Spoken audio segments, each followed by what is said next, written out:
Alright, video one. It is January the whatever. It's January 22nd now. Happy birthday to my cousin. Anyway, this probably won't be up before tomorrow or later today. I want to talk about Legends of Tomorrow.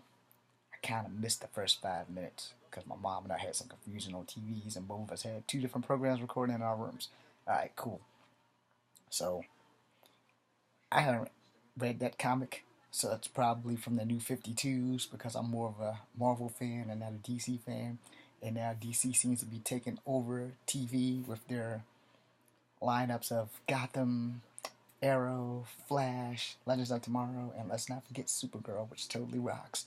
So I want to talk about that real quick because what I seen tonight, I thoroughly enjoy. A little confusing, but thoroughly enjoyable. So within that, I'm amazingly perplexed. I'll probably have to binge watch everything tomorrow, and since it's supposed to snow, that will give me something to do. Now, if you guys have tuned in and watched it, then y'all can explain to me what the hell's going on because I don't really know. I know that the original Fire guy, Firestorm, was supposed to be two white dudes. I'm kind of glad that DC's pulling the diverse card. Of course, everyone should know that the original comic characters that did the most diversity was always Marvel. But I'm more of a Marvel fan than a DC. But I don't knock DC. No, I don't knock any comic books if you want the truth. Marvel, DC, Dark Horse, Harbinger, Archie's, they did it, TMNT, and there are quite a few more out there. And independents. Oh, I love independents. They're awesome. If you find any independent comics, man, you should probably read them because they're like probably the best thing you can probably pick up. Because Dark Horse really kind of came out of the blue as an independent. Image with Todd McFarlane and Rob Liefeld, they came out of the blue. And they were fairly decent comics too, especially if you like Wildcats and Spawn. I loved Wildcats, and I love Spawn, and I love Youngbloods. Those were like my three favorite Image. And let's not forget, my fourth one, Savage Dragon. Now moving on. From tonight, from what I saw, I pretty much was probably hooked from the first show. And if I look away, it's generally because my phone's being, or there are things on TV that I really want to see. So, in touching on that, I just wanted to know if anybody else watched it, if anybody else thoroughly enjoyed it, because I have been watching all these hero origin things on Watch Mojo. Some of them are good, some of them are accurate, some of them aren't exactly accurate, but some of them leave off so much information and they're only like 2 to 5 minutes long.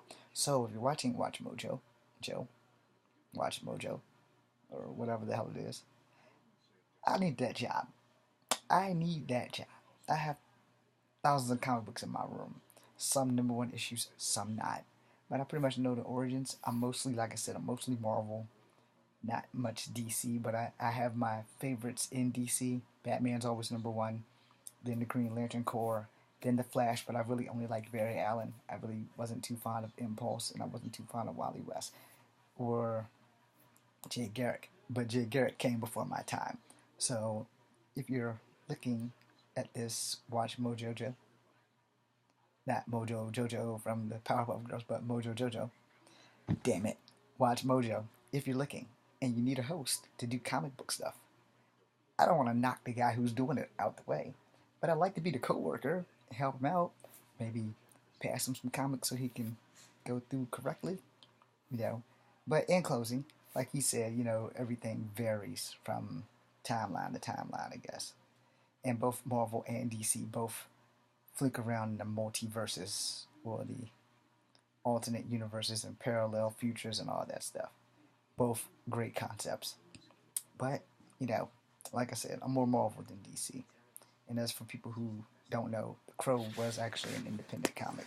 I'm pretty sure it was probably Dark Horse, but I think it's more DC. I won't swear to it because somebody stole my Crow comics. But anyway, and the ones I had were in black and white. So that's the best I can give you. Anyway, I'm James Williams Jr. This is Kung Fu Havoc 2. I'm out.